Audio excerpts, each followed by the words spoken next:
அனைவருக்கும் வணக்கம். சட்டம் அறிவோம் நிகழ்ச்சியில் நாம் தொடர்ந்து சந்தித்து கொண்டிருக்கிறோம். இன்றைக்கு ஒரு பிரதானமான சட்டப்பிரிவை சந்திக்கலாம். இந்தியன் ஸ்டாம்ப் ஆக்ட் 1899, இந்திய முத்திரை சட்டம், முத்திரைத்தாள் சட்டம் 1899. இதில் இரண்டு முக்கியமான விஷயங்களை நம்ம பார்க்க போகிறோம்.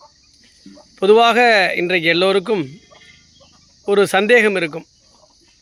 ஒரு நான் ஜுடிஷியல் ஸ்டாம்ப், அதாவது முத்திரைத்தாள், அதாவது வாங்குகிறோம்ல சாதாரணமாக கிரயம், உயில் எழுதுவதற்கு, சார்பதிவாளர் அலுவலகத்தில் சொத்துக்களை பரிமாற்றம் செய்வதற்காக நாம் முத்திரைத்தாள் வாங்குகிறோம்.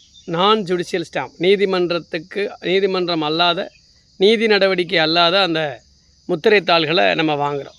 NJS அந்த ஸ்டாம்ப் பேப்பரை ஒரு தொகை கொடுத்து ஒரு நபர் வாங்குறார். இப்போ ஏங்கிற நபர் ஒரு 100 ரூபா பத்திரம் வாங்குறாரு. இன்றைக்கி தேதியில் வாங்குறாருன்னு வச்சுக்கோங்களேன். இன்றைக்கி தேதி 17/8/2026 ஒருத்தர் வாங்குறாருன்னா அந்த பத்திரத்துக்கு எவ்வளோ லைஃபு அப்படின்னா, லைஃப் எக்ஸ்பைரி அப்படின்னு எதுவும் கிடையாது. பட் 6 மாதத்துக்குள்ளே அவர் அந்த பத்திரத்தை எக்ஸிக்யூட் பண்ணுறதுக்கு பயன்படுத்தலைன்னா அந்த பத்திரத்தை என்ன செய்யலாம், கலெக்டர் ஆஃபீஸில் சப்மிட் பண்ணி அந்த தொகையை பெற்றுக்கொள்ளலாம்.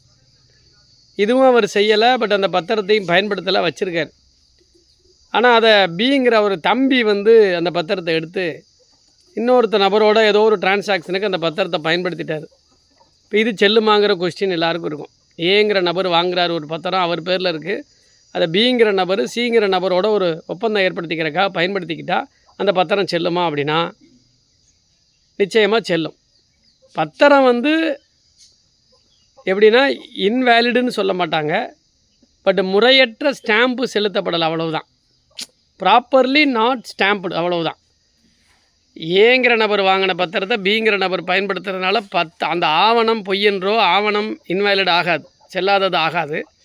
பட் அதுக்கு ஸ்டாம்ப் டியூட்டி செலுத்தலைன்னு அர்த்தம். அப்போ என்ன செய்வாங்கன்னா, முறையான அந்த எவ்வளவு அந்த ஸ்டாம்ப் வேல்யூவோ அதை சப்ரிஜிஸ்டர் ஆஃபீஸில் வாங்கி அதில் ஃபைன் 10 டைம்ஸ் ஆஃப் ஃபைன் போடுவாங்க.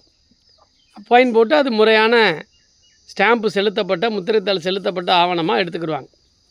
இதுவுமே ஒரு வழக்கு நடக்கையில் அந்த பத்திரம் இப்படி இன்னொரு நபர் பேரில் வாங்கினது, இது இம்ப்ராப்பர்லி ஸ்டாம்ப் பேப்பர் அப்படின்னு சொல்லி அப்ஜெக்ஷன் தெரிவிக்காமல் விட்டுட்டால் அதை கேட்க முடியாது.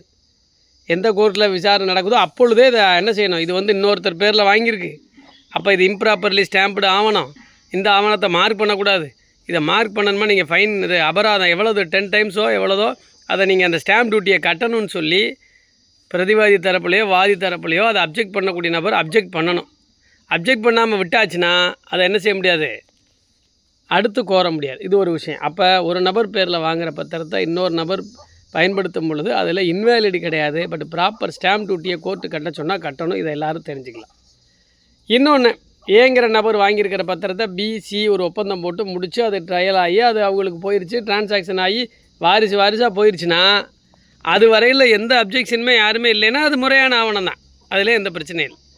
அப்ஜெக்ஷன் வந்தால் தான் கண்டென்ட்டு சரி, கண்டென்ட்டை ஒத்துக்கிட்டால் சரி. கையெழுத்து போட்ட நபர்கள் கண்டென்ட்டை சரிங்கிறாங்க, இந்த பத்திரத்தில் இருக்கிற வாசகங்களை சரிங்கிறாங்கனாலே அது செல்லும் தான். அதை யாராவது அப்ஜெக்ட் பண்ணாங்கன்னா ஸ்டாம்ப் டியூட்டி கட்டாத ஆவணமாக இருக்குது அப்படின்னு சொன்னால் மட்டும்தான் அந்த ஸ்டாம்ப் டியூட்டியை கட்ட சொல்லுவாங்க.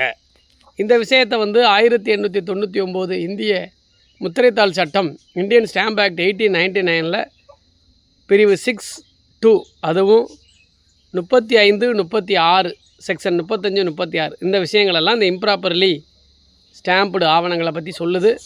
அதில் நம்ம ஸ்டாம்ப் டியூட்டி கட்டுறதை பற்றியும் சொல்லுது. நிறைய பேருக்கு இந்த ஒரு சந்தேகம் இருந்திருக்கும். அதுக்காக இந்த விளக்கத்தை நான் சொல்கிறேன். பத்திரம் யார் பேரில் வாங்கலாம், ஒன்றும் தப்பு இல்லை, யார் வேணாலும் பயன்படுத்தலாம், அதில் எந்த எதிர்ப்பும் இல்லை, அப்ஜெக்ஷனும் இல்லைன்னா அந்த ஆவணம் செல்லும் தான். ஒருவேளை நீதிமன்ற நடவடிக்கைக்கு உட்படுத்தப்படும் பொழுது யார் அதை அப்ஜெக்ட் பண்ணணும்னு நினைக்கிறாங்களோ அவங்க முறையாக ட்ரையல்லையே நீதிமன்றத்திலே அப்ஜெக்ட் பண்ணணும். அப்ஜெக்ட் பண்ணால் கோர்ட்டு அது முறையான ஸ்டாம்ப் டியூட்டியை கட்ட சொல்லி ப்ராப்பர்லி ஸ்டாம்ப்டு ஆவணமாக கொண்டு வந்துடும். இதுதான் இந்த சட்ட விளக்கம். இன்னொரு வாய்ப்பில் சந்திக்கலாம். நன்றி, வணக்கம்.